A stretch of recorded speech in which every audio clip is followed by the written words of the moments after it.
A veces, un hombre llega a un punto en el que no le queda nada más que la esperanza y la ropa que lleva puesta. La mayoría conocía muy bien esa sensación cuando gastó sus últimos $20 en una cabaña que ni siquiera había visto. La gente de Cedar Falls se rió de él. Le dijeron que se había comprado un montón de madera podrida y nidos de ratones. Pero B necesitaba un refugio más que su aprobación. Cuando finalmente abrió aquella puerta desgastada, se encontró con décadas de trastos apilados, viejas mochilas, herramientas oxidadas y pertenencias olvidadas llenaban cada rincón. Entonces empezó a encontrar cosas que no pertenecían allí. Un diario de la guerra civil envuelto en cera, monedas de la Unión de 1866, un mapa dibujado a mano que marcaba vetas de oro con tinta roja. El anterior propietario de la cabaña no era un hombre cualquiera. Era un explorador que había desaparecido hacía 40 años. ¿Qué escondía realmente en esas montañas? Antes de volver al tema, dinos desde dónde nos estás escuchando. Y si esta historia te conmueve, asegúrate de suscribirte, porque mañana tengo algo muy especial para ti. Bard había recorrido un camino difícil durante más años de los que podía contar. 53 inviernos habían curtido su rostro como el cuero viejo, y cada uno de ellos le había arrebatado algo. Primero, el rancho de Colorado, perdido por la sequía y las deudas cuando los precios del ganado se desplomaron. Luego su esposa Sarah, víctima de la tuberculosis aquel invierno, cuando el dinero para la medicina se destinó a alimentar al ganado. El chico, Tommy, se había marchado a California al día siguiente de enterrarla y Bo no se atrevía a culparlo. Eso fue hace 8 años. Desde entonces, Bo había ido de trabajo en trabajo, de rancho en rancho, sin quedarse nunca el tiempo suficiente como para llamar a ningún lugar su hogar. Sus manos aún eran fuertes, su espalda aún recta, pero el fuego en su interior se había apagado hasta convertirse en brasas apenas brillantes. Había trabajado en el traslado de ganado, había reparado vallas, había domado caballos para los sueños de otros hombres, mientras que los suyos se habían convertido en polvo. Cedar Falls no era gran cosa. Solo un puñado de edificios desgastados agrupados alrededor de una calle principal que se convertía en barro cuando llovía. El tipo de pueblo donde los forasteros llamaban la atención y se les recordaba, donde todo el mundo conocía los asuntos de los demás, quisieran o no. Bo había llegado 3 días antes con $37 en el bolsillo y un caballo que se estaba haciendo demasiado viejo para el trabajo. Al igual que su jinete, la tienda general ocupaba la esquina de Main y Cedar Street. Su fachada falsa estaba pintada de un azul descolorido, que en otro tiempo había sido alegre. Martha Henley llevaba el negocio con la eficiencia de una mujer que había aprendido a sacar partido a cada centavo. Tenía más de 40 años, el pelo canoso recogido en un moño práctico y unos ojos que no se les escapaba nada. Cuando Bo entró por primera vez por su puerta, ella lo evaluó en unos 3 segundos y supo exactamente qué tipo de hombre era. Del tipo errante, buscando trabajo o refugio, o ambos. No eres de por aquí, le dijo. No con malicia, sino con naturalidad. No, señora, solo estoy de paso, buscando trabajo, si hay alguno. Martha lo había estudiado desde detrás del mostrador, fijándose en su ropa gastada pero limpia, en sus modales respetuosos, en la forma en que sostenía el sombrero entre las manos. ¿Trabajo con ganado? Sí, señora. También con caballos. Casi cualquier cosa que haya que hacer. Había asintido lentamente. El doctor Brennan podría tener algo. Su casa es la Casa Blanca con las contraventanas verdes. A 2 manzanas de aquí. Dígale que viene de parte de Martha. El doctor Brennan resultó ser un hombre delgado y erudito de unos 60 años, que había venido al oeste por motivos de salud hacía 20 años y se había quedado por la paz. Necesitaba a alguien que cuidara de su pequeño rebaño de caballos y hiciera trabajos ocasionales en su propiedad. El sueldo no era muy alto, pero incluía un lugar en el desván del granero y 2 comidas al día. Bo había estado agradecido por el acuerdo hasta que apareció el vagabundo. El hombre había aparecido en casa del doctor justo después del atardecer del segundo día de Bose, llevando una mula de carga y montando un caballo que había visto mejores tiempos. Probablemente tenía unos 60 años, con una barba canosa y ojos del color del cielo invernal. Se movía como alguien que llevaba un gran cansancio, y cuando hablaba, su voz tenía el tono áspero de un hombre que había pasado demasiadas noches durmiendo a la intemperie. Me llamo Jake Morrison, dijo cuando Doc lo invitó a bajar y descansar un rato. Me dirijo al sur, pero este viejo caballo necesita un día de descanso. Puedo pagar por la comida y un lugar para dormir. Doc había sido hospitalario, como era su costumbre, y le ofreció al hombre la cena y un lugar junto al fuego. Fue durante el café cuando la conversación dio un giro interesante. No supongo que ninguno de ustedes, caballeros, sepa nada sobre la vieja cabaña que hay en Widow's Ridge, preguntó Morrison, aparentemente con indiferencia. Creo que pertenece a un tipo llamado Samuel Cross. Doc frunció el ceño pensativo. ¿Cross? No recuerdo ese nombre. Sin embargo, la cabaña lleva años vacía. La gente dice que está llena de trastos viejos. Bueno, dijo Morrison con una leve sonrisa. Como se suele decir, la basura de uno es el tesoro de otro. Me interesaría comprarla si está en venta. Fue entonces cuando Doc miró a Bo con algo parecido a la simpatía. Me temo que llegas un día tarde, amigo. Este señor acaba de comprarla ayer. El cambio en la expresión de Morrison fue sutil, pero inconfundible. Sus ojos se habían agudizado, enfocando a Bo con repentina intensidad. ¿Ah, sí? ¿Puedo preguntarte cuánto pagaste por él? Bo se había sentido incómodo bajo esa mirada, pero había respondido con sinceridad. $20. Se lo compré a un tipo que estaba de paso. ¿Ni siquiera lo había visto antes? Morrison se había reído, pero no había humor en su risa. $20 por el Cross Place. Bueno, diría que hiciste una ganga. Una gran ganga, sin duda. A la mañana siguiente, Morrison ensilló su caballo y se marchó antes del amanecer, pero no sin antes dejarle a Bo un consejo que sonaba más bien a advertencia. Ten cuidado con lo que desentierras en esa vieja cabaña, amigo. A veces es mejor dejar el pasado enterrado. Ahora, mientras Bo guiaba a su caballo por el sinuoso sendero hacia Widow's Ridge, las palabras de Morrison resonaban en su mente. El camino estaba cubierto de maleza, pero aún era transitable, serpenteando entre pinos y álamos que se hacían más densos a medida que ascendía. El aire era escaso y cortante, con la promesa de una nevada temprana, y su aliento formaba pequeñas nubes en la fresca luz de la mañana. La cabaña se encontraba en un claro a mitad de camino de la cresta, rodeada de altos pinos que se mecían suavemente con la brisa de la montaña. Era más grande de lo que Bo esperaba. No era grandiosa, pero estaba sólidamente construida con troncos que se habían desgastado hasta adquirir un color gris plateado. El techo estaba ligeramente combado, pero parecía intacto, y la única chimenea de piedra se elevaba recta y firme contra el cielo. Bo desmontó, ató su caballo a un robusto pino y se acercó lentamente a la cabaña. La puerta era de madera pesada, desgastada pero sólida, con un viejo pestillo de hierro que se movía con suavidad cuando lo levantó. Las bisagras chirriaron al abrirse la puerta, liberando el olor a humedad de los espacios cerrados y las cosas viejas. El interior estaba en penumbra, iluminado solo por la débil luz del sol que se filtraba a través de dos pequeñas ventanas. A medida que sus ojos se acostumbraban a la oscuridad, Bo comenzó a distinguir las formas que llenaban la única habitación grande. Había cajas de madera apiladas contra una pared, mochilas de lona colgadas de clavijas, herramientas y equipos esparcidos en estantes de madera tosca. Una chimenea de piedra dominaba la pared del fondo, con una pesada mesa de madera y dos sillas colocadas cerca. Pero lo que más le llamó la atención fue el gran volumen de pertenencias acumuladas. No se trataba de la colección aleatoria de un acumulador compulsivo. Había una organización, un propósito que delataba una mente metódica. Alguien había vivido y trabajado allí, y fuera cual fuera ese trabajo, había requerido una cantidad considerable de equipo. B se adentró en la cabaña, avanzando con cuidado entre los obstáculos. Cerca de la chimenea, encontró un baúl de madera oscura, con herrajes de latón enverdecidos por el paso del tiempo.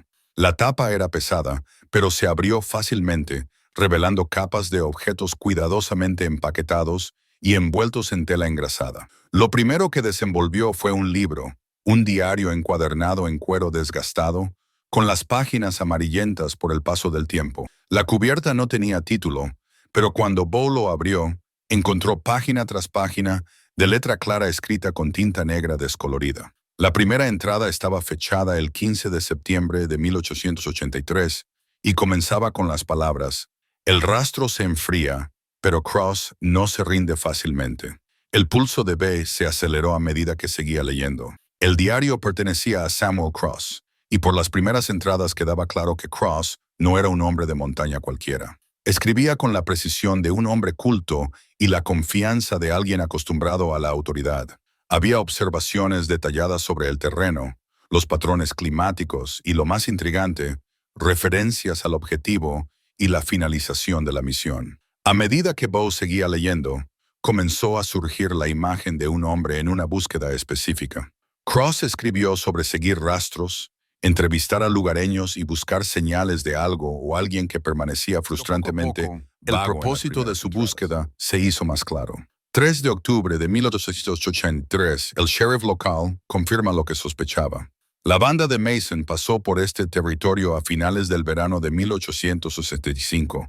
3 hombres y 2 animales de carga se dirigían al norte, hacia los campamentos mineros. Si mis cálculos son correctos, habrían llevado consigo todo el botín del robo al Banco de Virginia City, incluido el envío de oro de la Unión, que se encontraba allí a la espera de ser transportado a Denver.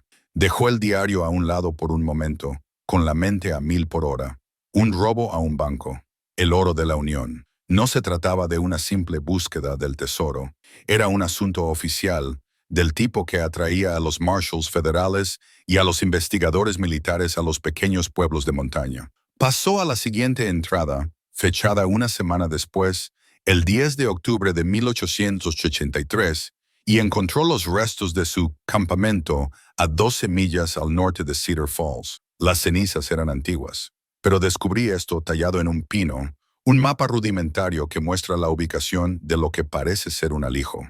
Si esto es auténtico, la banda de Mason enterró su botín en algún lugar cercano a Widow's Ridge antes de encontrar su fin. Las tribus indias locales hablan de 3 hombres blancos encontrados muertos cerca de Devil's Canyon en el otoño de 1865, asesinados por un desprendimiento de rocas mientras intentaban escapar de la caballería que los perseguía.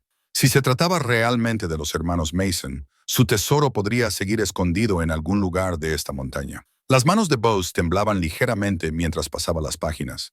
Aquí había un hombre que había pasado meses, quizás años, rastreando metódicamente una fortuna perdida. Y si Cross había tenido éxito en su búsqueda, entonces en algún lugar de esta cabaña o en esta montaña yacía el oro que llevaba desaparecido casi 40 años. Las entradas del diario continuaban a lo largo del otoño y el invierno de 1883, narrando la búsqueda sistemática de Cross en la cordillera. Había sido minucioso, cartografiando cada barranco y cañón, marcando posibles escondites, siguiendo cada pista y rumor. La última anotación tenía fecha del 20 de marzo de 1884. Las últimas tormentas invernales han pasado y por fin puedo llegar a la parte alta de la cordillera. Mañana investigaré el sistema de cuevas cerca de Devil's Point. Si mis cálculos son correctos, aquí es donde la banda de Mason habría escondido su dinero antes de intentar escapar por el paso. Después de 6 meses de búsqueda, creo que por fin estoy cerca de completar mi misión. No había más entradas después de esa fecha. Bowes cerró el diario y se recostó en la silla polvorienta, con la mente dando vueltas a las implicaciones de lo que acababa de leer. Samuel Cross había sido un cazador de tesoros, pero no del tipo habitual. Era metódico, profesional, trabajaba con respaldo oficial para recuperar el oro robado al gobierno y de repente desapareció sin dejar rastro, abandonando toda su investigación y su equipo.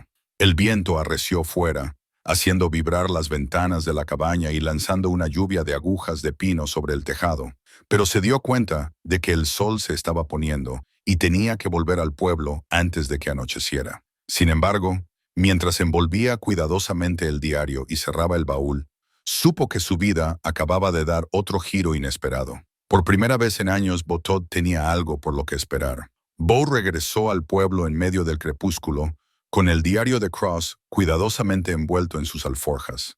Su mente bullía con preguntas que se multiplicaban más rápido de lo que podía procesarlas.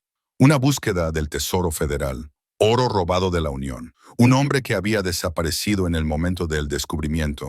Cada revelación parecía una pieza de un rompecabezas que había estado esperando 40 años a que alguien las juntara. A la mañana siguiente, Bow se encontró frente a la tienda de Martha Henley antes de que ella hubiera cambiado el cartel de cerrado a abierto. Cuando ella abrió la puerta y lo vio esperando, levantó una ceja, pero se hizo a un lado para dejarlo entrar. Se levantó temprano para ser un hombre que se supone que debe cuidar los caballos del doctor, observó ella, pasando detrás del mostrador con la falta de práctica de alguien que ha abierto esta tienda cada mañana durante los últimos 15 años. Sí, señora. Me preguntaba si sabría algo sobre un tipo llamado Samuel Cross, que habría vivido en Widows Ridge hace unos 20 años. Las manos de Martha se detuvieron mientras ordenaba un expositor de medicamentos patentados. Se volvió hacia él, con una expresión repentinamente cautelosa. Esa es una pregunta interesante. ¿Por qué me preguntas por Sam Cross? El hecho de que ella conociera el nombre le indicó inmediatamente a Bo que iba por buen camino. Encontré algunas de sus pertenencias en la cabaña. Pensé que podría averiguar algo sobre el hombre que vivió allí antes que yo. Sam Cross. Martha negó lentamente con la cabeza. Era un tipo curioso. Apareció en la ciudad alrededor de 1883, tal vez 1884. Era callado, siempre educado, pero tenía una forma de hacer preguntas que incomodaba a la gente. Quería saber sobre los veteranos, la gente que había estado allí durante los años de la guerra. Decía que estaba escribiendo un libro sobre la historia del territorio, lo que le había sucedido. Nadie lo sabe con certeza. Un día simplemente dejó de venir al pueblo. La gente pensó que se había marchado, como suelen hacer los vagabundos. Cuando llegó la primavera y aún no se le había visto, unos cuantos hombres fueron a buscarlo. Encontraron la cabaña vacía, pero no limpia, como si se hubiera marchado unos minutos y nunca hubiera vuelto. Bo asimiló esta información, tratando de conciliarla con lo que había leído en el diario. ¿Alguien lo buscó alguna vez? Un sheriff organizó una partida para registrar las crestas superiores por si había tenido un accidente. No encontraron ni siquiera una huella de bota. Martha estudió cuidadosamente el rostro de Bo. Por supuesto, eso fue hace casi 20 años. ¿Por qué ese repentino interés por la historia antigua? Antes de que Bo pudiera responder, la campana de la tienda tintineó al abrirse la puerta. Tanto Bo como Martha se volvieron para ver entrar a un hombre. No era Jake Morrison, pero alguien que se comportaba con la misma cautela y alerta. Era más joven que Morrison, tal vez de 40 años, con cabello oscuro y ropa que lo identificaba como alguien de fuera del territorio. «Buenos días, amigos», dijo el desconocido amablemente. «Espero no interrumpir nada importante». «En absoluto», respondió Martha, aunque Vi notó que su tono se había vuelto más formal. «¿En qué puedo ayudarle?» «Bueno, espero que puedan ayudarme a localizar a alguien. Busco a un caballero llamado Morrison, Jake Morrison. Es un hombre mayor, de barba blanca, que viaja con una mula de carga. Me han dicho que podría haber pasado por aquí recientemente». Bo sintió un nudo en el estómago. No era una coincidencia. ¿Morrison? Martha fingió pensarlo. No recuerdo ese nombre, pero por aquí pasan muchos viajeros.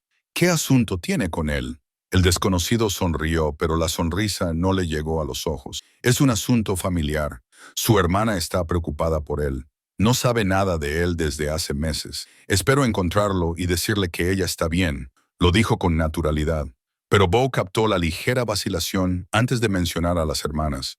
También se fijó en que la ropa del hombre, aunque gastada por el viaje, era de mejor calidad que la que podían permitirse la mayoría de los vagabundos.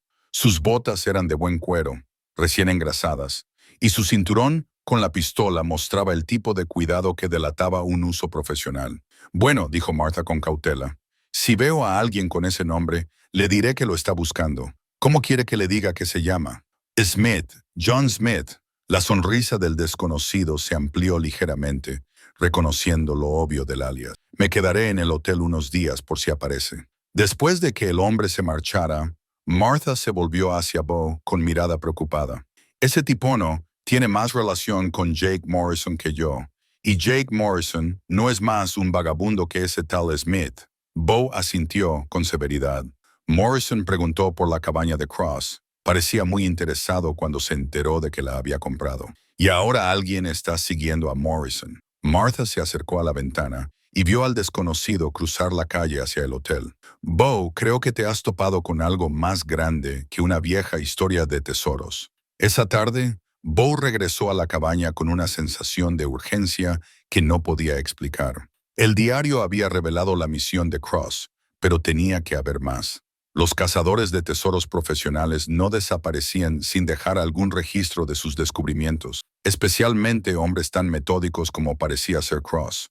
Pasó el resto del día realizando una búsqueda más sistemática de la cabaña. En la caja de madera debajo de la ventana, encontró equipo de topografía, un teodolito, cadenas de medición y mapas topográficos detallados de la región, marcados con las cuidadosas anotaciones de Cross. Otro baúl contenía correspondencia que aceleró el pulso de Bo. Las cartas eran oficiales y llevaban el membrete del Servicio Marshal de los Estados Unidos, Distrito de Colorado. Estaban dirigidas a S. Cross, ayudante especial, y firmadas por el alguacil William Hayes. La más antigua tenía fecha del 15 de agosto de 1883. Ayudante Cross, por la presente se confirma su asignación para investigar el robo de la banda Mason de 1875. Tal y como se acordó, la recuperación del envío de oro robado de la Unión sigue siendo una prioridad federal. Está autorizado a utilizar todos los recursos necesarios para localizar y recuperar los fondos desaparecidos. Se esperan informes mensuales hasta que se resuelva el asunto. Las manos de Bose temblaban. Cazador de tesoros independiente. Había sido ayudante del alguacil federal en una misión oficial. Las implicaciones le golpearon como un golpe físico. Ya no se trataba solo del oro perdido. Se trataba de una investigación federal que nunca se había cerrado.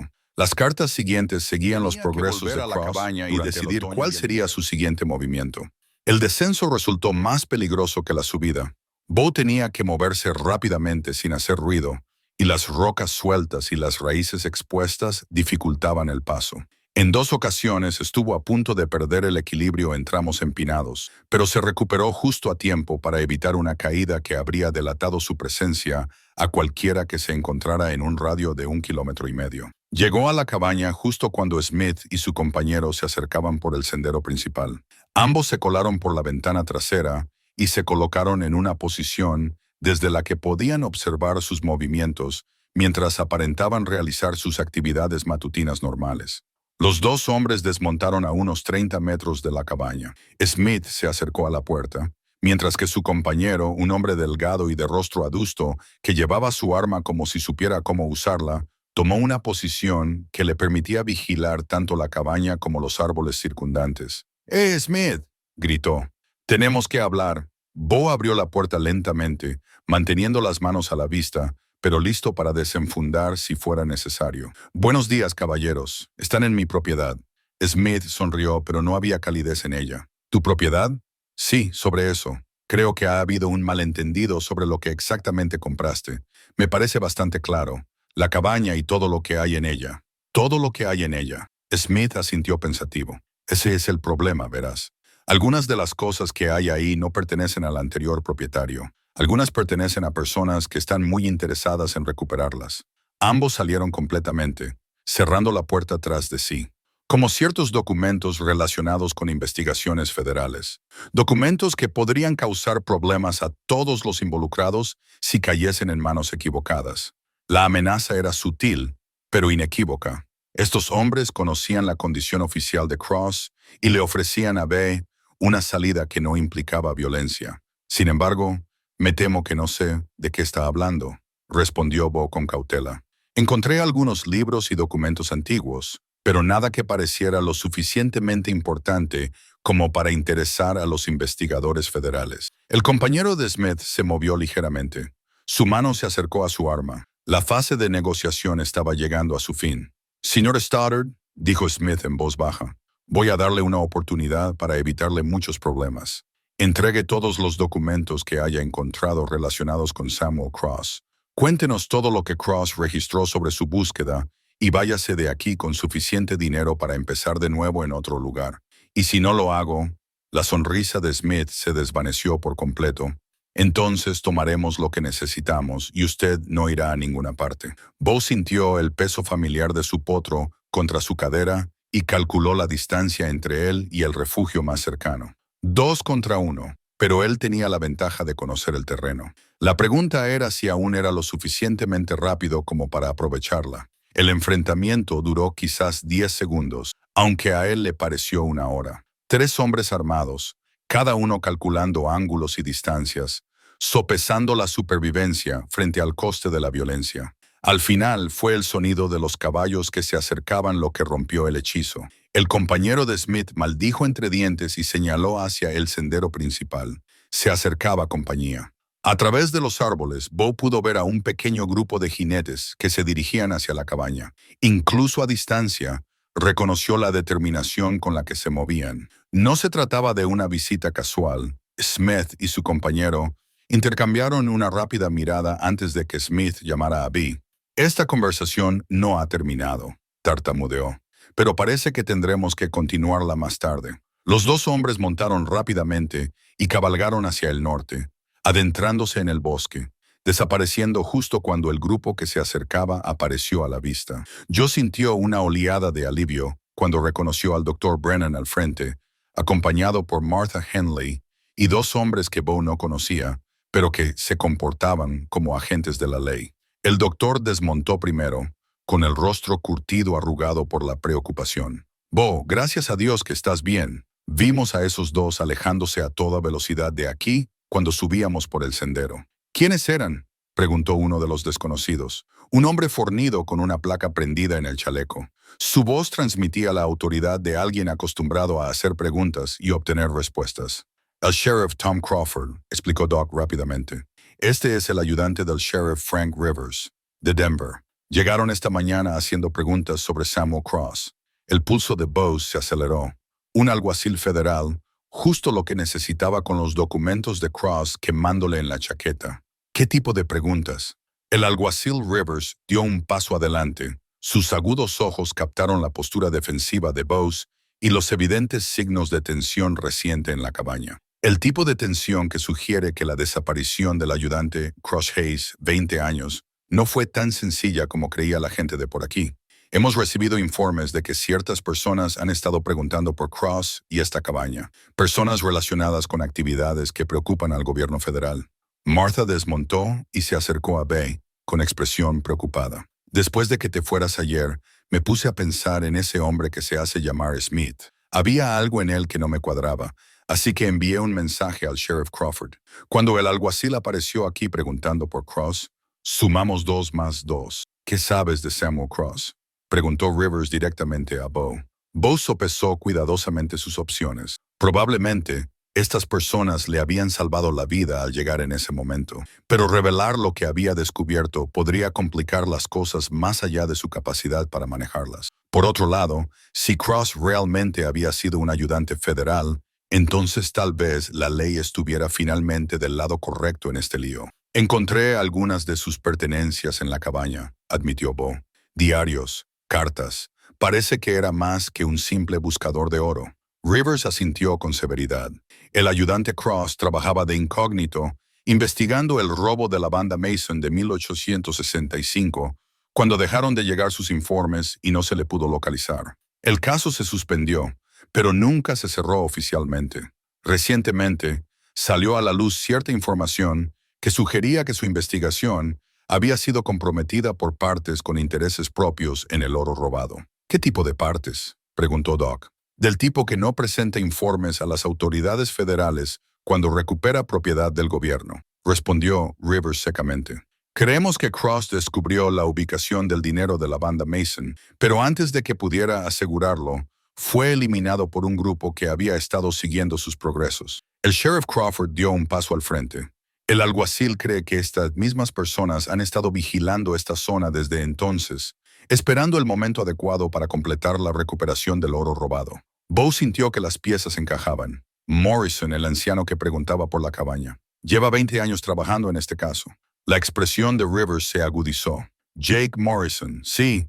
Llevamos bastante tiempo tratando de localizar al señor Morrison. Se le busca para interrogarlo en relación con varios casos de desaparición de propiedad federal. Si ha estado aquí recientemente, eso confirma nuestras sospechas sobre lo que realmente se esconde en esta montaña. Martha miró a Bo y al alguacil, y su mente práctica analizó las implicaciones.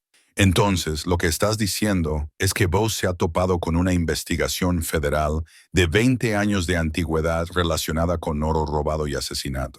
Así es, confirmó Rivers.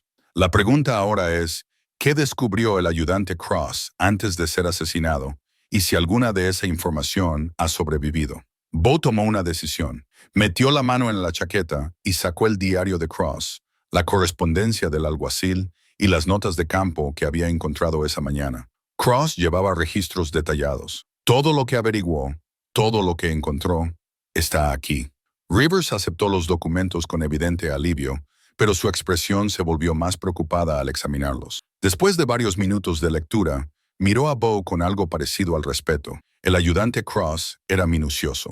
Según esto, no solo localizó el lugar donde se guardaba el dinero, sino que descubrió pruebas de una segunda ubicación que la banda de Mason utilizaba como su principal depósito. Si sus cálculos son correctos, estamos hablando de una cantidad considerable de oro, suficiente como para que valga la pena matar por recuperarlo. ¿Cuánto?, preguntó Dark. Rivers consultó de nuevo las notas de Cross. El robo original reportó aproximadamente $50,000 en oro de la Unión, más lo que se llevaron de las cuentas civiles del banco. En dinero actual, estamos hablando de quizás $200,000 o más. El sheriff Crawford silbó en voz baja. No es de extrañar que Morrison haya sido tan persistente. El problema, continuó Rivers, es que las últimas anotaciones de Cross sugieren que estaba cerca de localizar el dinero secundario cuando desapareció. Según esto, había identificado la entrada y planeaba realizar un estudio completo. Si la gente de Morrison mató a Cross antes de que pudiera informar de sus hallazgos, es posible que sigan buscando la última pieza del rompecabezas. Ambos pensaron en el sistema de cuevas que Cross había descrito, las piedras marcadoras españolas y los bocetos detallados que mostraban exactamente dónde buscar. ¿Y si Cross dejó algo más que notas? ¿Y si dejó un rastro que otra persona pudiera seguir? Rivers estudió a B con atención. ¿Estás sugiriendo que podrías completar esos dos hombres que estuvieron aquí esta mañana no van a rendirse? Saben que he encontrado algo y volverán con más hombres y menos escrúpulos sobre cómo conseguir lo que quieren. El alguacil asintió lentamente. Entonces tenemos una opción. Podemos evacuarla de la zona y esperar que la gente de Morrison pierda interés, o podemos terminar lo que empezó el ayudante Cross y recuperar ese oro antes de que caiga en manos equivocadas. Martha miró al grupo con expresión preocupada. Y si elegimos la segunda opción, Rivers la miró fijamente a los ojos. Entonces vamos a necesitar toda la ayuda que podamos conseguir, porque Morrison ha tenido 20 años para planear este momento y no va a permitir que un alguacil federal y unos cuantos agentes locales se interpongan entre él y una fortuna en oro robado. Bo sintió el peso de la decisión sobre sus hombros. Por primera vez en años, tenía la oportunidad de formar parte de algo importante, algo que trascendía su propia supervivencia. Pero también entendía que la elección que tomara en los próximos minutos podría ser la última decisión que tuviera que tomar. El grupo pasó el resto de la mañana estudiando los documentos de Cross y planeando su próximo movimiento. Rivers extendió las notas de campo y los bocetos sobre la mesa de madera de la cabaña, mientras los demás se reunían a su alrededor, cada uno aportando su conocimiento del terreno local y de las actividades sospechosas recientes. Según las mediciones de Cross, explicó Rivers, trazando una ruta en el mapa rudimentario. El alijo secundario se encuentra aproximadamente a 3/4 de milla al noreste de aquí, en lo que él describe como un sistema de cuevas de piedra caliza con múltiples cámaras. Indica que la entrada está oculta por lo que él llama el antiguo método español. 3 piedras marcadoras dispuestas para señalar una puerta oculta. El sheriff Crawford estudió los bocetos con la mirada de un hombre que había pasado años rastreando a forajidos por terrenos difíciles. Conozco esa zona. Hay toda una red de cuevas allí arriba. Algunas de ellas son tan profundas que se podría esconder un ejército. El problema es que también es fácil perderse si no sabes lo que estás haciendo. El doctor Brennan parecía preocupado. Si Cross encontró ese dinero hace 20 años, ¿por qué nadie lo ha recuperado desde entonces? Seguro que Morrison y su gente ya lo habrían localizado. Eso es lo que me tiene desconcertado, admitió Rivers. Según la última anotación de Cross, tenía previsto realizar un estudio completo y recuperar el dinero el 21 de marzo de 1884. Pero si lo mataron antes de que pudiera completar esa misión, la gente de Morrison podría haberlo eliminado precisamente porque no sabían la ubicación exacta del alijo secundario. Bo había estado callado durante la discusión, pero ahora habló. ¿Y si Cross completó su exploración? ¿Y si encontró el oro, pero nunca tuvo la oportunidad de informar de ello? Martha arqueó una ceja. ¿Quieres decir que podría haberlo trasladado? Piénsalo, continuó Bo, entusiasmándose con la idea. Cross sabía que lo estaban buscando. Su última entrada en el diario muestra que estaba bajo presión, quizá desesperado. Si encontró el dinero pero se dio cuenta de que Morrison se estaba acercando, podría haber trasladado el oro para protegerlo hasta que pudiera avisar a sus superiores. Rivers consideró esta posibilidad y volvió a leer las últimas notas de Cross.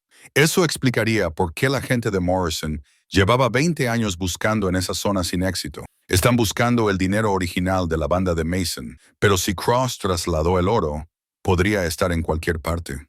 El sheriff Crawford terminó con tristeza. En ningún sitio, corrigió Bo, sacando el diario de Cross y pasando a una página que había estudiado repetidamente durante la noche.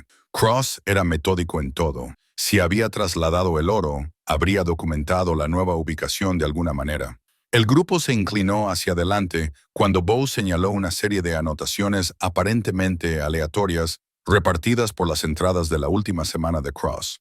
Números, orientaciones de brújula y referencias crípticas que no tenían sentido cuando se leían individualmente. «Mirad esto», dijo Bo, con creciente emoción en su voz. 18 de marzo, ubicación secundaria verificada con rumbo 044 de distancia 1,2 cadenas desde Marker Oak. 19 de marzo, nido de águilas visible a 127 grados, 13 pasos hasta Standing Stone. 20 de marzo, coordenadas finales aseguradas.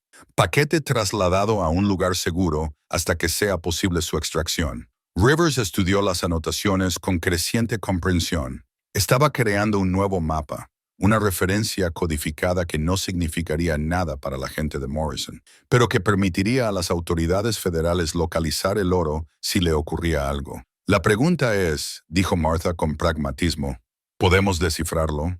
Antes de que nadie pudiera responder, el sonido de un disparo de rifle resonó en la cresta, seguido rápidamente por otros dos. El grupo se quedó paralizado y luego se movió al unísono hacia las ventanas de la cabaña. A lo lejos, podían ver humo elevándose desde la dirección del sendero principal. «Eso no es casa», dijo el sheriff Crawford con severidad, revisando sus armas. «Alguien está enviando una señal», dijo Rivers mientras se acercaba a la ventana que ofrecía la mejor vista de la entrada a la cabaña o creando una distracción. El entrenamiento de Marshall te enseña a estar atento a los ataques coordinados. Atraer la atención en una dirección mientras la verdadera amenaza viene de otra, como si sus palabras lo hubieran invocado. El crujido de ramas rotas provenía del bosque detrás de la cabaña. Demasiado ruido para ser de la fauna silvestre, demasiado intencionado para ser un accidente. Alguien se movía por el bosque y no se esforzaba mucho por ocultar su aproximación. «¿Cuántos hombres tiene Morrison?», preguntó Bo, alcanzando su rifle. «No lo sé», respondió Rivers. «Pero supongamos que son más de los que podemos manejar en un combate directo. Tenemos que irnos». El Dr. Brennan recogió los documentos de Cross mientras Martha comprobaba las cargas de una vieja escopeta que había encontrado entre los suministros de la cabaña. «¿A dónde?» «Tendrán cubierto el camino de vuelta al pueblo». Rivers estudió de nuevo los bocetos de Cross, haciendo rápidos cálculos. «Arriba. Si Cross tenía razón sobre el sistema de cuevas, podría ofrecernos protección y ocultación mientras decidíamos nuestro siguiente movimiento». El sonido de caballos acercándose confirmó sus temores. A través de los árboles, podían ver al menos a 4 jinetes convergiendo en la cabaña desde diferentes direcciones. Morrison había decidido finalmente dejar de jugar. «Ahora sería un buen momento», dijo el sheriff Crawford con seriedad, cargando su rifle y dirigiéndose hacia la ventana trasera de la cabaña. El grupo salió uno por uno, utilizando el espeso bosque de pinos para ocultar sus movimientos mientras comenzaban el ascenso hacia las crestas superiores. Bo iba adelante, siguiendo la misma ruta que había tomado esa mañana, mientras que Rivers cerraba la marcha para vigilar si les seguían. El ascenso fue más difícil esta vez, cargados con el equipo y con más gente, pero la adrenalina del peligro inminente les impulsó a subir más rápido de lo que la prudencia habría dictado. Detrás de ellos, podían oír gritos y el sonido de la puerta de la cabaña siendo derribada a patadas cuando los hombres de Morrison descubrieron que su presa había huido. «Nos seguirán», advirtió Rivers mientras se detenían para recuperar el aliento detrás de una pantalla de rocas. Morrison ha tenido 20 años para planear esto. Tendrás hombres que conocen este país. Entonces será mejor que encontremos ese sistema de cuevas antes de que ellos nos encuentren, respondió Bo, estudiando los bocetos de Cross a la luz del atardecer. Ninguno de ellos dejó de apreciar la ironía. Ahora eran fugitivos en la misma montaña donde Cross había hecho su última resistencia, llevando los mismos documentos perseguidos por los mismos enemigos. La única diferencia era que esta vez el gobierno federal sabía lo que estaba pasando. Quedaba por ver si eso sería suficiente para cambiar el resultado mientras continuaban escalando hacia las formaciones calcáreas que marcaban la entrada al sistema de cuevas. Ivo no podía quitarse de la cabeza la sensación de que estaban caminando directamente hacia la trampa que había acabado con Samuel Cross. La diferencia era que ahora sabían que era una trampa.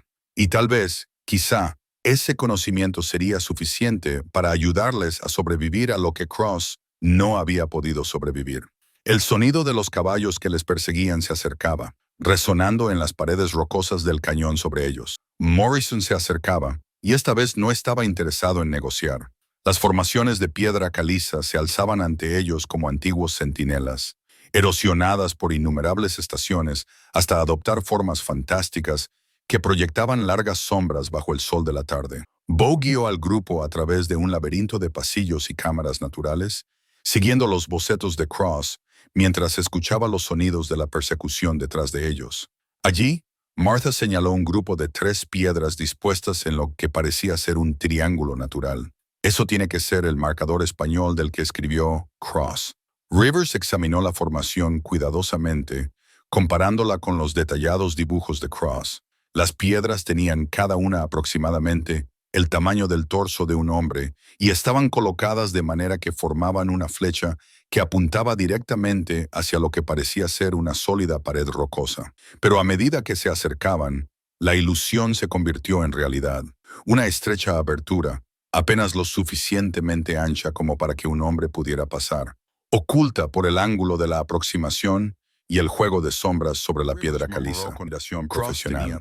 Podías pasar por delante de esta entrada 100 veces y nunca verla si no sabías exactamente dónde mirar. El sonido de los caballos y las voces gritando llegaba desde abajo, todavía lejano, pero cada vez más cerca. Los hombres de Morrison seguían su rastro con la persistencia de lobos que han olido sangre. ¿Entramos?, preguntó Doc, mirando la estrecha abertura con evidente renuencia. El sheriff Crawford ya se dirigía hacia la entrada. Es mejor que quedarnos aquí al descubierto. Al menos ahí dentro podemos controlar los accesos. B se coló primero por la abertura, seguido por los demás. La cueva era más grande de lo que sugería la entrada, y se abría a una cámara natural de unos 6 metros de ancho y lo suficientemente alta como para que un hombre pudiera ponerse de pie. Los rayos de sol se filtraban a través de las grietas del techo de piedra caliza, proporcionando suficiente iluminación para revelar que no eran los primeros en utilizar este espacio. A lo largo de una pared, alguien había construido un refugio rudimentario con piedras sueltas y trozos de madera. Cerca del fondo de la cámara, Bo encontró los restos de antiguas hogueras y herramientas esparcidas, prueba de que Cross había utilizado este lugar como base para su búsqueda final. «¡Mirad esto!», gritó Martha desde el otro lado de la cámara. Estaba de pie junto a lo que parecía ser otra abertura, que se adentraba más en la montaña. El sistema de cuevas se extendía más atrás. Rivers se unió a ella, sosteniendo una de las antorchas que habían traído de la cabaña. La luz parpadeante reveló un pasadizo que se curvaba hacia la oscuridad. Sus paredes estaban marcadas con más de los misteriosos símbolos que habían visto tallados en los árboles alrededor de la montaña. Cross documentó estas marcas, dijo Rivers, consultando las notas de campo. Creía que las había dejado la banda de Mason como ayuda para orientarse por el sistema de cuevas. Según su teoría, la banda utilizaba estas cuevas no solo para esconder su tesoro, sino como vía de escape hacia los pasos del norte. Bose estudió los símbolos, observando su ubicación deliberada y su cuidadosa ejecución. No son aleatorios. Cada uno está situado donde el pasadizo se bifurca o cambia de dirección. Alguien podría seguir estas marcas, incluso en completa oscuridad. El sonido de voces fuera de la entrada de la cueva los hizo a todos quedarse paralizados. Los hombres de Morrison habían llegado a las formaciones de piedra caliza y estaban realizando un registro sistemático de la zona. «Dispersaos», Se oyó la voz de Morrison, clara y autoritaria a pesar de la distancia. No pueden haber ido muy lejos a pie. Revisad cada grieta, cada posible escondite. Y recordad, queremos los documentos de Cross intactos. Rivers apagó su antorcha e hizo un gesto para que guardaran silencio. En la repentina oscuridad, la cueva parecía más pequeña, más opresiva. Podían oír a los buscadores moviéndose entre las formaciones rocosas del exterior, llamándose unos a otros mientras exploraban posibles escondites. «Aquí no hay nada», informó una voz que Bo reconoció como la de Smith. «Sigan buscando», respondió Morrison. «Cross encontró algo en estas cuevas hace 20 años. No me iré hasta saber qué era». La búsqueda continuó durante lo que parecieron horas, pero probablemente solo fueron 20 minutos. Finalmente, las voces comenzaron a desvanecerse cuando los hombres de Morrison trasladaron su búsqueda a otras zonas de la cordillera. Pero B sabía que no irían muy lejos. Morrison llevaba demasiado tiempo buscando este tesoro como para rendirse fácilmente cuando Rivers finalmente se arriesgó a encender otra antorcha. El grupo se reunió alrededor de las notas de campo de Cross para estudiar sus opciones. El sistema de cuevas ofrecía tanto oportunidades como peligros, protección frente a los hombres de Morrison, pero también el riesgo de quedar atrapados si se aventuraban demasiado en los pasadizos desconocidos. Según el mapa de Cross, dijo River en voz baja, el escondite original de la banda de Mason se encontraba en una cámara situada aproximadamente a 300 yardas a lo largo de este pasadizo principal. Lo describe como una bóveda natural con una única entrada que podía defenderse fácilmente. ¿Y el dinero secundario?, preguntó Bo. El que, según Cross, contenía la mayor parte del oro robado. Rivers trazó una ruta diferente en los bocetos. Aquí, Cross indica que está en un sistema de cámaras separado, accesible a través de lo que él llama la puerta estrecha. Según sus mediciones, está más profundo en la montaña, pero conectado al sistema de pasadizos principal. Elder Brennan parecía preocupado por las implicaciones. Si entramos allí y Morrison sella la entrada, podríamos quedar atrapados indefinidamente. Si nos quedamos aquí y Morrison nos encuentra, moriremos, señaló el sheriff Crawford con pragmatismo. Al menos dentro del sistema de cuevas tenemos opciones. Martha había estado examinando algo que había encontrado cerca del antiguo refugio de Cross. Una caja de madera lo suficientemente pequeña como para caber en las alforjas de un hombre, asegurada con un candado de hierro que hacía tiempo que se había oxidado. Dentro, envuelto en un paño engrasado, había otro diario. «Esta no es la letra de Cross», dijo, comparándola con los documentos que ya tenían. Alguien más llevaba un registro. Rivers tomó el diario y examinó las primeras páginas a la luz de la antorcha. Su expresión se volvió sombría mientras leía. «Esto pertenece a Thomas Mason, líder de la banda que robó el banco de Virginia City. Es un registro completo de su ruta de escape y de los lugares donde cobraron los objetos robados». Las implicaciones le quedaron claras a B de inmediato. Cross no solo encontró los lugares donde estaba el tesoro, encontró el mapa de la banda con sus escondites. Lo que significa, concluyó Rivers, que todo lo que Cross descubrió sobre la ubicación del dinero procedía directamente de los hombres que escondieron el oro en primer lugar. Si este diario es exacto, no estamos simplemente adivinando dónde está escondido el tesoro. Tenemos las instrucciones originales para encontrarlo.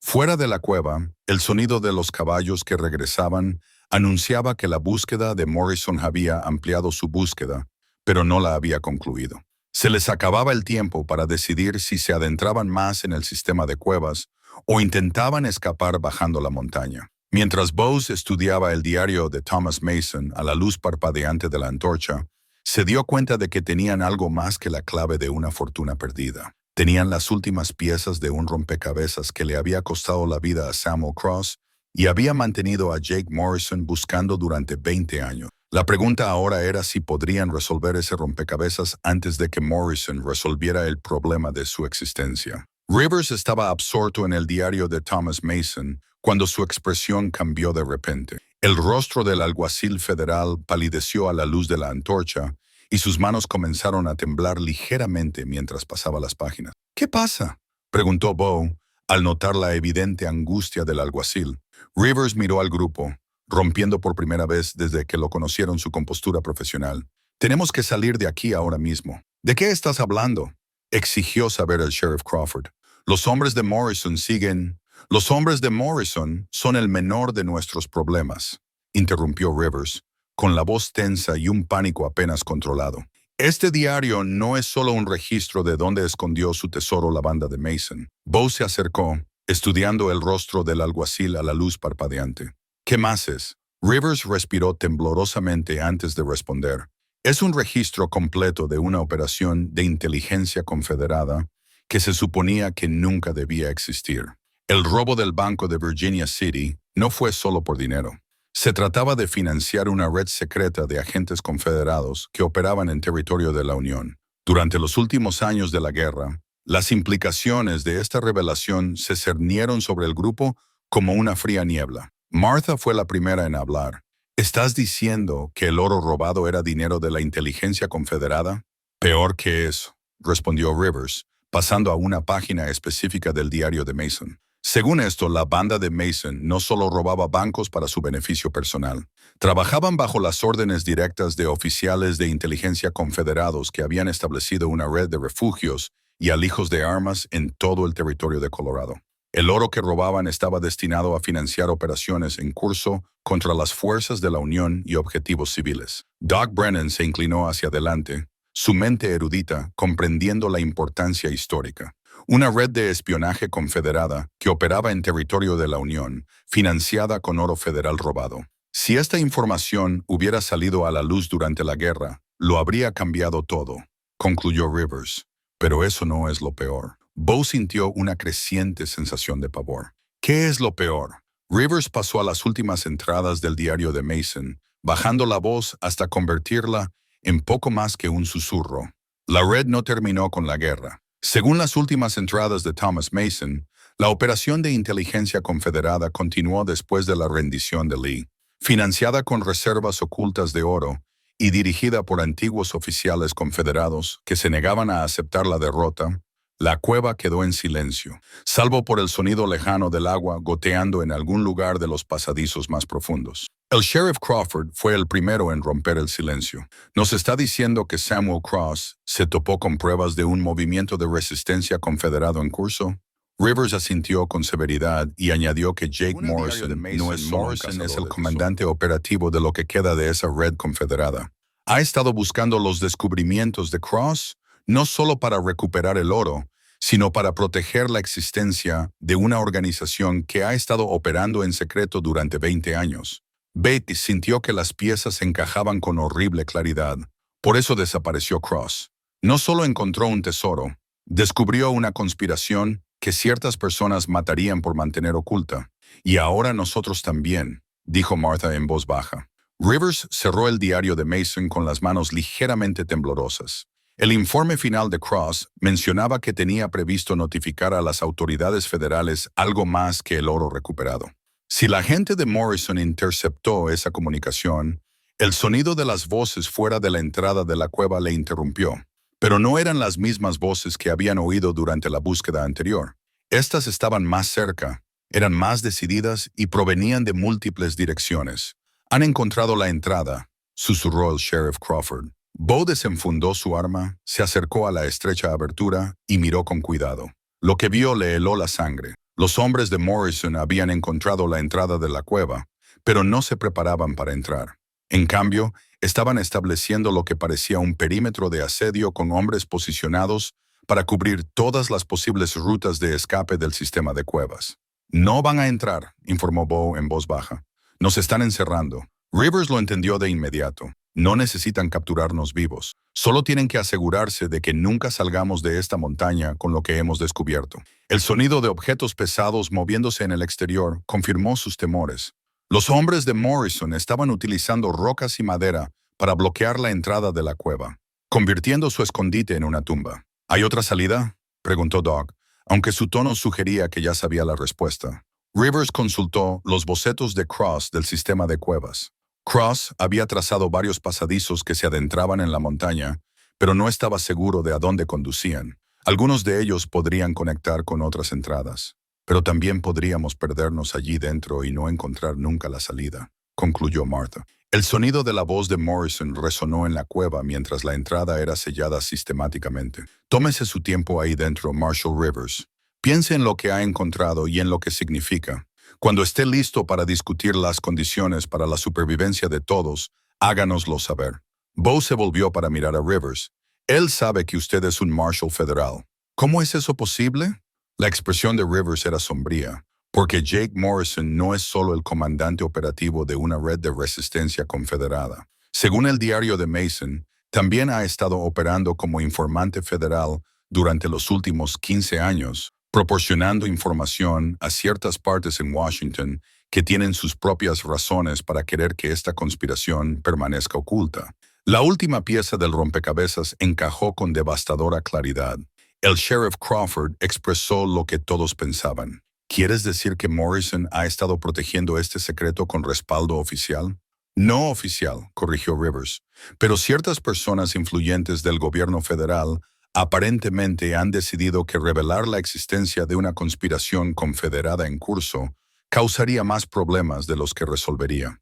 A Morrison se le ha permitido actuar libremente siempre y cuando mantenga el secreto. Martha miró al grupo con creciente comprensión, y ahora nosotros somos el secreto que hay que mantener. El sonido de las últimas piedras que se colocaban en su sitio fuera de la entrada acentuó sus palabras. Ahora estaban atrapados en una cueva de piedra caliza, con pruebas de una conspiración que llegaba hasta las más altas esferas del gobierno federal, perseguidos por hombres que contaban con protección oficial para sus acciones. «Hay algo más», dijo Rivers en voz baja, estudiando las últimas páginas del diario de Mason. Según esto, el principal alijo de armas de la red está escondido en algún lugar de este sistema de cuevas. Si Morrison consigue ese arsenal, ya no necesitará la protección del gobierno. Bo terminó. La luz de la antorcha parpadeó cuando las corrientes de aire se desplazaron a través de la cueva sellada, recordándoles que su tiempo ya no se medía solo en horas, sino en la cantidad de aire respirable que quedaba en su prisión de piedra caliza. Mientras recogían los documentos de Cross y se preparaban para adentrarse en los pasadizos desconocidos del sistema de cuevas, Bo reflexionó sobre la amarga ironía de su situación. Se habían propuesto recuperar el oro robado de la Unión y completar la misión de Samuel Cross. En cambio, habían descubierto una conspiración que amenazaba con reescribir su comprensión de los últimos 20 años de la historia de Estados Unidos. Y ahora, al igual que Cross, antes que ellos, se enfrentaban a la posibilidad muy real de que sus descubrimientos murieran con ellos en las profundidades de Widow's Ridge. Los pasadizos más profundos del sistema de cuevas se extendían ante ellos como la garganta de una antigua bestia, desapareciendo en la oscuridad que apenas podían penetrar con la luz de sus antorchas.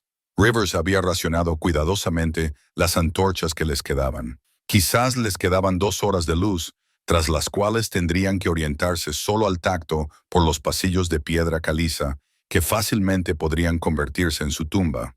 B iba adelante, siguiendo los símbolos que Thomas Mason había tallado en la roca 20 años antes de que Cross pisara esta montaña. El diario del líder de la banda proporcionaba una guía detallada del sistema de cuevas, con advertencias sobre pasadizos inestables y callejones sin salida que podían atrapar a los exploradores desprevenidos. Según Mason, Rivers llamó en voz baja desde detrás de él. El alijo principal de armas se encuentra en lo que él llama la Cámara de la Catedral, una gran bóveda natural a aproximadamente media milla dentro de la montaña. Las notas de Cross sugieren que encontró pruebas de que alguien había estado allí recientemente, lo que significa que la gente de Morrison podría haberlo localizado ya.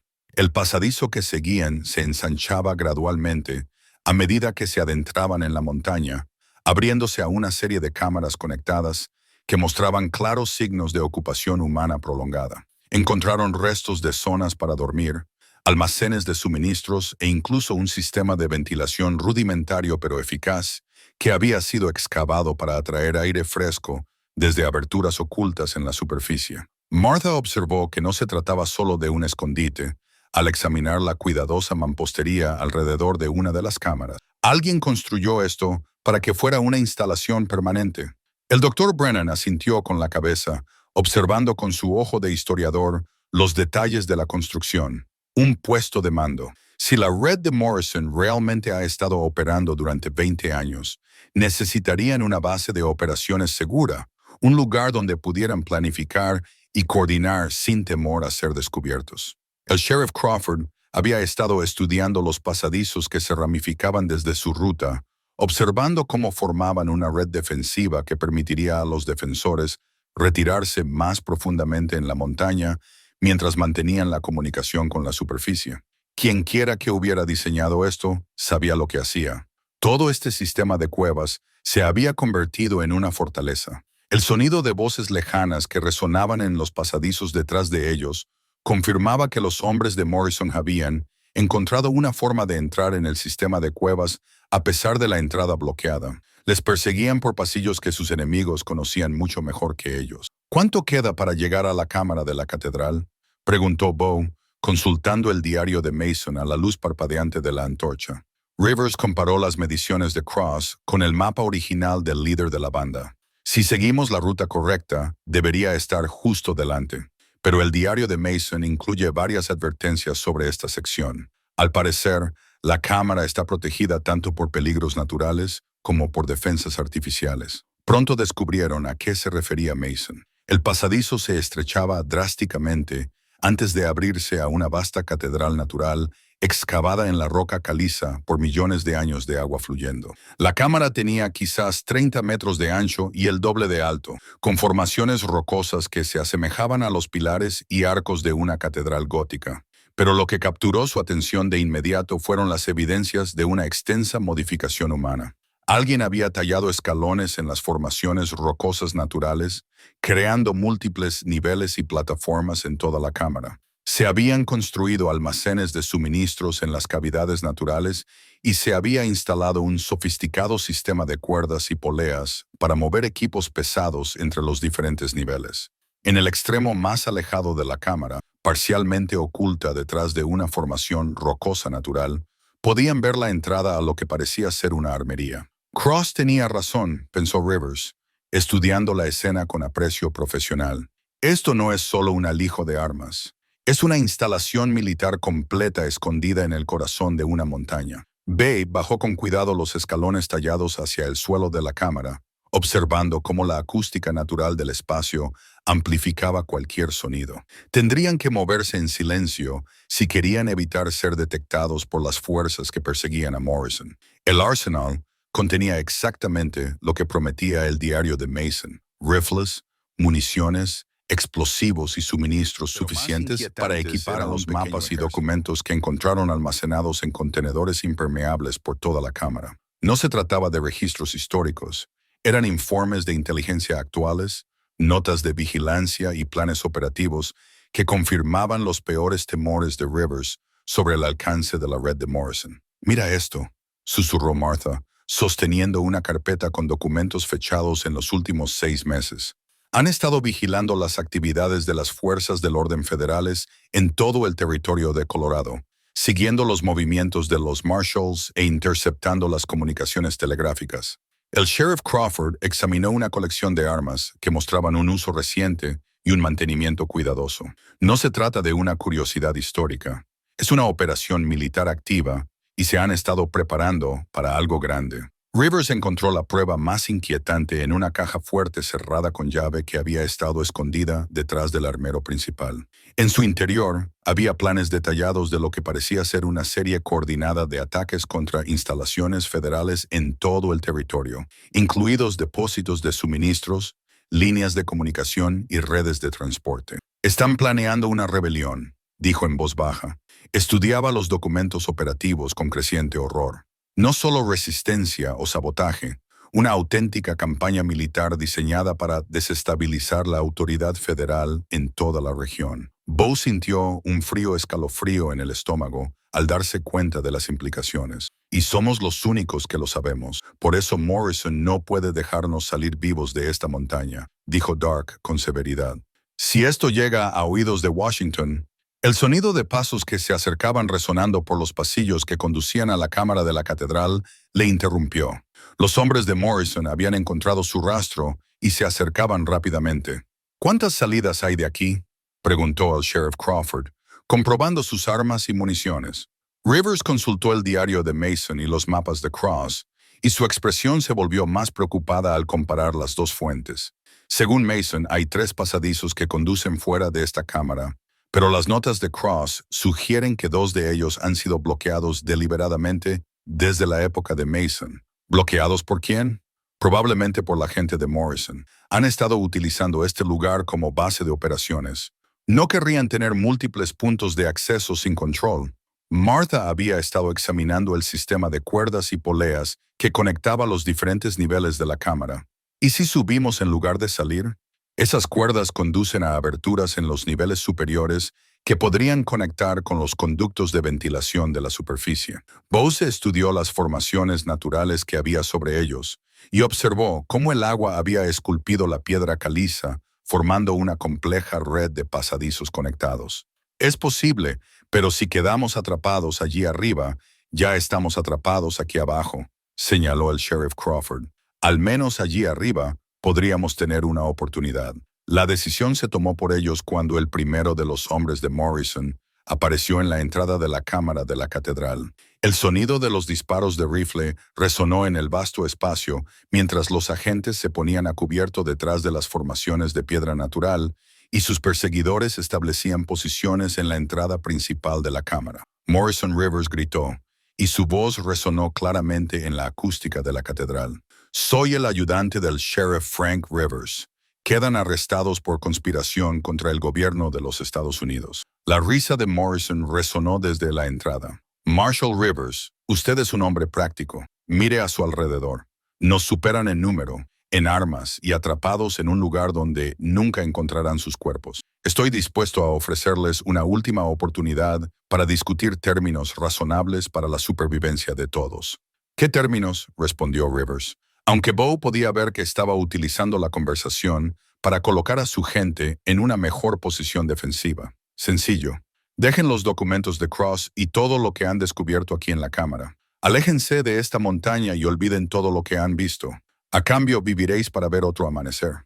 Rivers miró los documentos federales sobre la conspiración que habían encontrado en la armería y luego a sus compañeros. El peso de lo que habían descubierto, la red confederada en funcionamiento, la rebelión planeada, los funcionarios del gobierno que habían estado protegiendo las operaciones de Morrison, era casi demasiado para que lo soportara un solo hombre. «Y si nos negamos», respondió Rivers, «entonces os unís a Samuel Cross en una tumba que nadie encontrará jamás», respondió Morrison. «Tenéis 5 minutos para decidir, Marshall.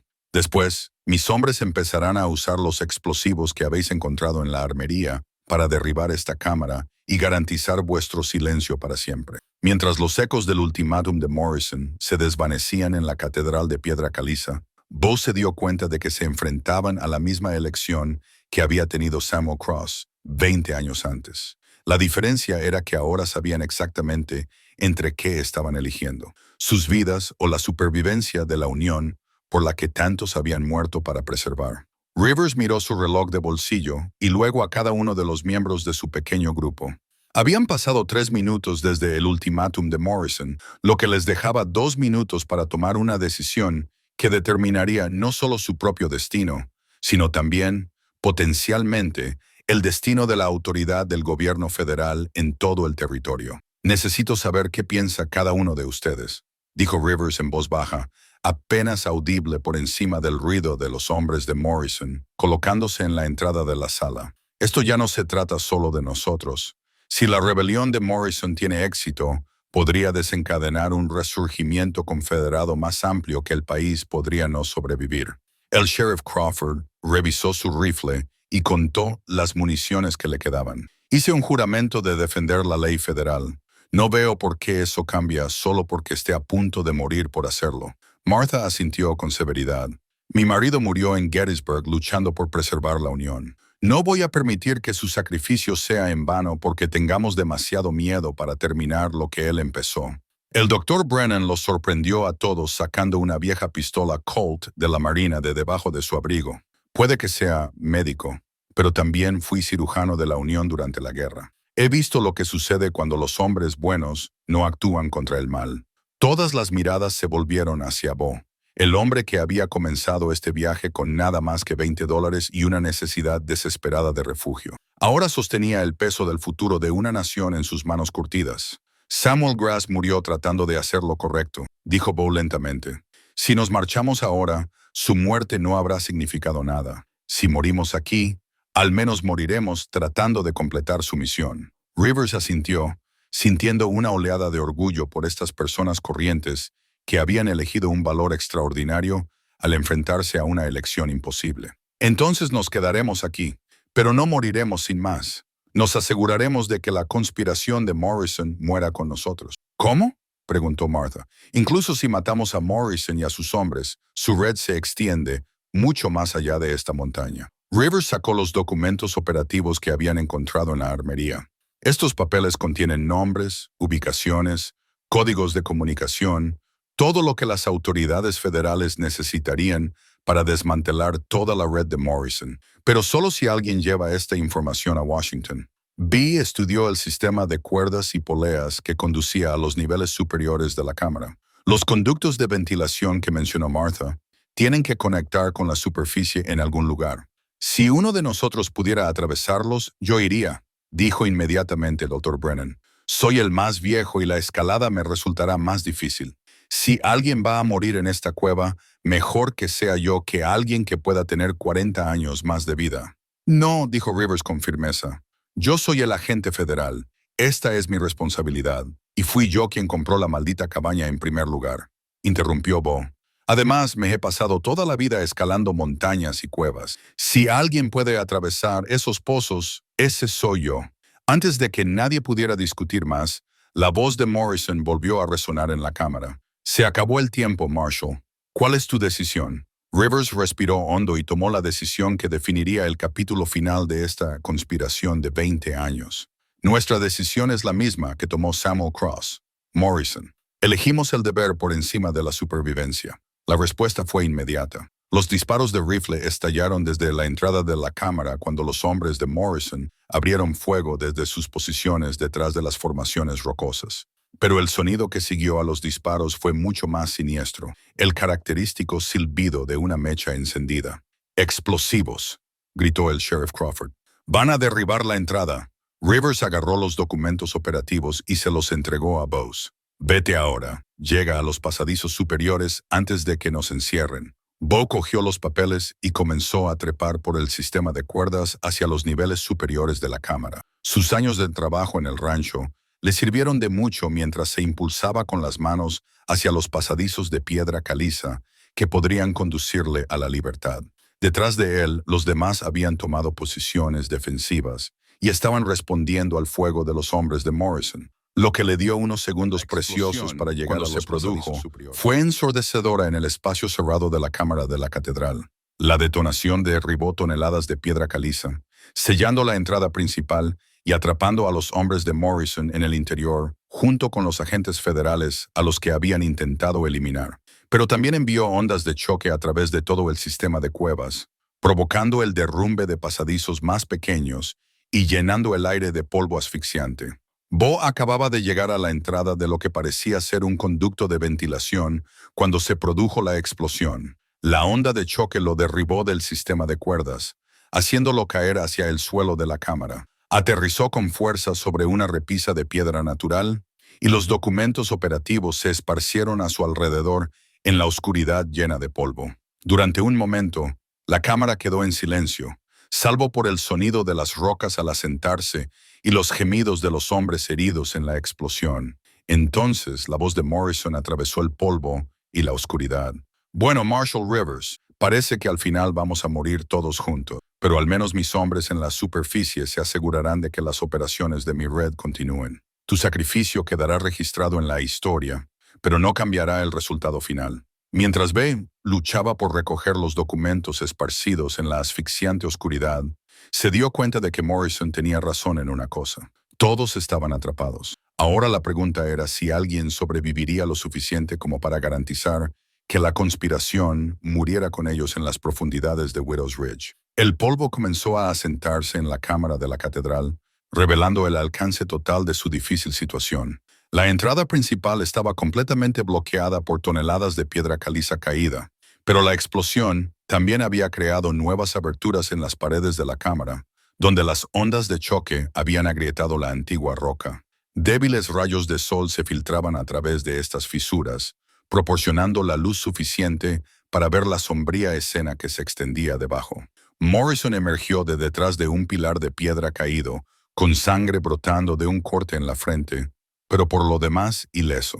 3 de sus hombres aún estaban vivos, aunque uno parecía tener un brazo roto por la caída de escombros. Por parte de los federales, Rivers había recibido una bala en el hombro durante el intercambio inicial. El sheriff Crawford cojeaba por un esguince en el tobillo y Martha estaba ayudando al Dr. Brennan, que había quedado inconsciente por la explosión. Parece que estamos en un punto muerto. «Marshall», gritó Morrison, con una voz que resonaba con facilidad en la acústica dañada de la cámara. «Estamos todos atrapados, pero yo sigo teniendo más hombres y mejores armas. Propongo que discutamos los términos». Rivers se presionó un pañuelo contra el hombro herido, con el rostro pálido, pero decidido. «Los únicos términos que me interesan son tu rendición incondicional, Morrison. Estás acabado y lo sabes». Morrison se rió, pero no había humor en su risa. «¿De verdad? Aunque de alguna manera logras matarme a mí y a mis hombres, aunque sobrevivas a este derrumbe y regreses a la civilización, ¿qué pasará entonces? ¿De verdad crees que las personas que han estado protegiendo mis operaciones durante 15 años simplemente permitirán que las expongas?» Desde su posición en la cornisa de piedra arriba, Bo podía ver claramente a ambos grupos. Los documentos operativos estaban esparcidos a su alrededor, algunos dañados por la explosión, pero la mayoría aún legibles. También notó algo que ni Morrison ni Rivers habían visto todavía. La explosión había abierto un pasaje en los niveles superiores que conducía hacia lo que parecía ser luz solar natural. «Estás hablando de funcionarios federales», respondió Rivers, «hombres que juraron defender la Constitución. Yo hablo de hombres prácticos que entienden que, a veces, el bien común requiere compromisos incómodos». Morrison corrigió. «La red confederada que he estado dirigiendo ha proporcionado información valiosa sobre todo, desde incursiones en la frontera mexicana hasta planes de levantamiento indígena. Hemos evitado más bajas federales de las que hemos causado». El sheriff Crawford escupió con disgusto por actuar al margen de la ley y planear una rebelión armada contra el gobierno al que dice estar ayudando. «La rebelión que descubrió es un plan de contingencia. Nada más», dijo Morrison con suavidad. «Un seguro contra la posibilidad de que nuestra utilidad para ciertas partes en Washington llegue a su fin, que parece ser exactamente lo que está sucediendo ahora». Bo comenzó a moverse con cuidado por la cornisa, recogiendo los documentos esparcidos, sin dejarse ver por los hombres que estaban abajo. Mientras recogía los papeles, se dio cuenta de que una carpeta contenía algo que no había visto antes: correspondencia entre Morrison y funcionarios de Washington que detallaba la naturaleza exacta de su acuerdo. «Incluso si nos matan a todos», continuó Rivers, «alguien acabará investigando nuestra desaparición. La verdad saldrá a la luz, ¿verdad?», preguntó Morrison. «Marshall Rivers, estás aquí sin autorización oficial, investigando un caso que se cerró oficialmente hace 20 años. El sheriff Crawford y los demás son funcionarios locales sin autoridad federal. ¿Quién va a investigar la desaparición de personas que, en primer lugar, nunca debieron estar aquí?»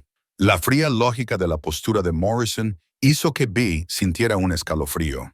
El hombre tenía razón. Habían tropezado con esta conspiración por accidente, y su desaparición podría ser fácilmente explicada por los mismos funcionarios que habían estado protegiendo las operaciones de Morrison. Pero cuando Bo examinó la correspondencia que había encontrado, se dio cuenta de que Morrison había cometido un error crucial. Las cartas estaban firmadas por funcionarios específicos de Washington, con fechas y sellos oficiales. Y lo que es más importante, detallaban pagos y apoyos que iban mucho más allá de la simple cooperación en materia de inteligencia. Describían una organización en la sombra que operaba dentro del propio gobierno federal. «Hay algo que debes saber sobre tus amigos en Washington», dijo Bo desde la cornisa, con voz clara en la cámara. «Han documentado minuciosamente su relación con tu red». Morrison se dio la vuelta y apuntó con su rifle hacia la posición de Bose. «¿Has empezado? Creía que estabas muerto». «Todavía no», respondió Bo, levantando la carpeta con la correspondencia. «Pero creo que tus amigos de Washington podrían estarlo pronto. Estas cartas detallan pagos, operaciones y encubrimientos que llegan hasta los niveles más altos de la burocracia federal. Si esta información llega a la prensa o a investigadores federales honestos, no solo expondrá tu red, sino que derribará a todos los que te han estado protegiendo. Morrison palideció al darse cuenta de lo que Bo tenía en las manos. Esos documentos son clasificados. Poseerlos es traición, tal vez, reconoció Bo. Pero usarlos para exponer una conspiración contra el gobierno de los Estados Unidos, eso es patriotismo, comprendió Rivers de inmediato. Bo, ¿puedes salir por ese pasadizo? Bo miró hacia la abertura que había creado la explosión, calculando la distancia y la escalada necesaria. Creo que sí, pero necesitaré que alguien cubra mi retirada. Morrison ya se estaba moviendo, ordenando a sus hombres que concentraran su fuego en la posición de Bo. Pero el sheriff Crawford y los demás estaban preparados y abrieron fuego de cobertura, lo que obligó al grupo de Morrison a refugiarse detrás de las piedras caídas. Cuando Bo comenzó a trepar hacia el pasadizo que podría llevarlo a la libertad, llevaba consigo no solo las pruebas de la conspiración de Morrison, sino también las pruebas de una corrupción que llegaba hasta las más altas esferas del gobierno federal. La pregunta ahora era si podría escapar vivo de la montaña y encontrar a alguien en Washington en quien pudiera confiar la verdad. 6 meses después, B. Stoddard estaba sentado en el porche de su nueva cabaña, contemplando la puesta de sol sobre un valle que por fin había encontrado la paz. La cabaña era modesta pero cómoda, construida con dinero que el gobierno federal le había proporcionado discretamente en reconocimiento a los servicios prestados a la nación. Y lo que era más importante, la había comprado y pagado con trabajo honesto, en lugar de con una esperanza desesperada. Los periódicos la habían llamado la conspiración Morrison, aunque solo habían informado de una parte de la verdad. La versión oficial hablaba de una red confederada rebelde que había estado operando sin el conocimiento del gobierno y que finalmente había sido descubierta y desmantelada gracias a las heroicas acciones de las fuerzas del orden federales. No se mencionaba la organización secreta dentro del propio gobierno. Tampoco se hacía referencia a los altos funcionarios que habían sido discretamente reasignados o animados a jubilarse. Early Marshall Rivers se había recuperado de sus heridas y recibió una mención honorífica por su trabajo en el descubrimiento de la conspiración. Visitaba a Bo con regularidad, en parte para comprobar su bienestar y en parte para asegurarse de que ciertos detalles delicados de su descubrimiento nunca llegaran a ser objeto de debate público. El acuerdo entre ellos era claro. Algunas verdades eran demasiado peligrosas para una nación que aún se estaba recuperando de la guerra civil. El sheriff Crawford había sido elegido para la legislatura territorial con una plataforma de gobierno honesto y cooperación federal.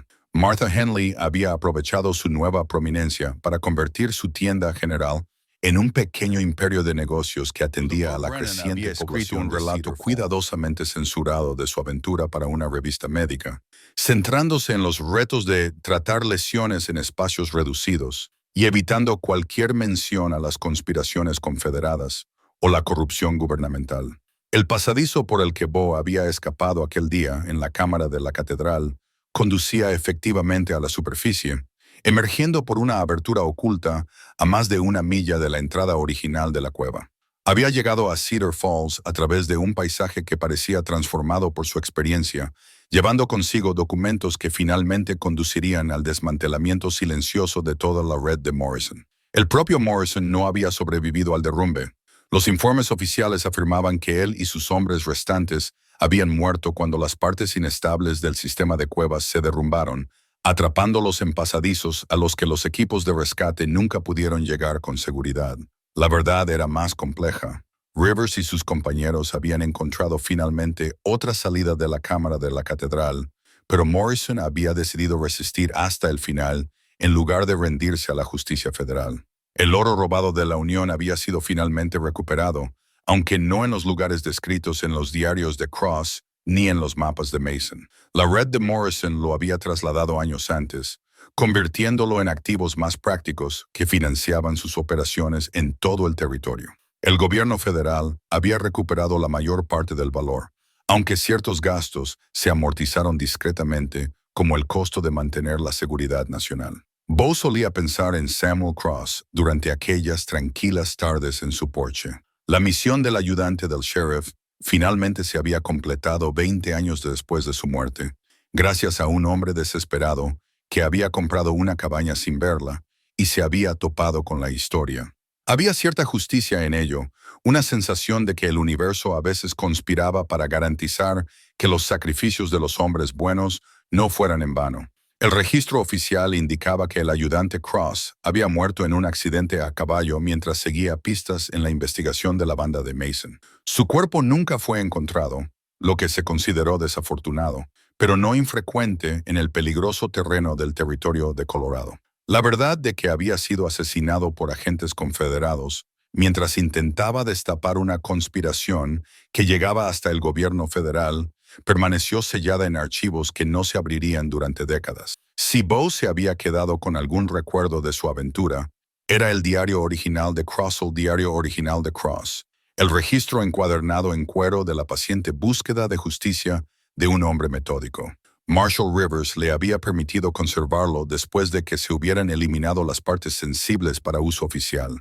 En las tardes tranquilas, Bo leía las observaciones de Cross sobre el territorio, sus cuidadosas notas sobre el clima y el terreno, su evaluación profesional de las personas con las que se había encontrado durante su investigación. Había sabiduría en aquellas páginas, el conocimiento acumulado de un hombre que había comprendido que la justicia era a menudo una cuestión de paciencia y persistencia más que de confrontación dramática.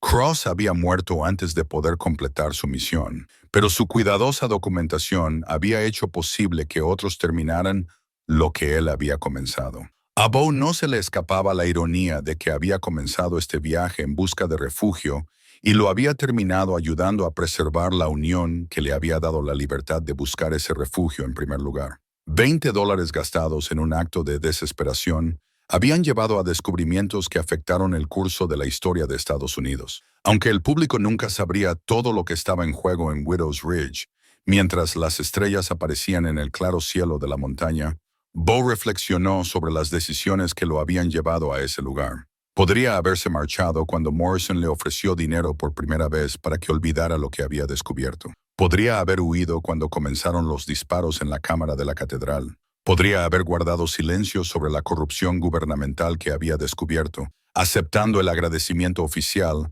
a cambio de su silencio oficial. En cambio, había decidido honrar la memoria de un hombre al que nunca había conocido, completando una misión que había comenzado 2 décadas antes de llegar a esta montaña. Al hacerlo, había descubierto algo más valioso que el oro robado, el conocimiento de que la gente común aún podía marcar la diferencia cuando elegía el deber por encima de la seguridad, la verdad por encima de la comodidad. La cabaña estaba ahora en silencio, llena de la paz de un hombre que había encontrado su lugar en el mundo. El mañana traería nuevos retos, pero esa noche Bo Stoddard podía descansar tranquilo, sabiendo que la larga vigilia de Samuel Cross había terminado por fin y que la justicia, aunque tardía, se había hecho finalmente. A lo lejos, el silbido de un tren resonaba en el valle, llevando pasajeros y mercancías hacia destinos desconocidos. El sonido le recordó a Bo que el mundo más allá de su montaña seguía girando, cambiando, ofreciendo oportunidades a aquellos lo suficientemente valientes como para aprovecharlas. Pero por ahora, esta cabaña, este valle, esta dura pieza era suficiente. A veces, el mayor tesoro de un hombre era simplemente saber que había hecho lo correcto cuando importaba.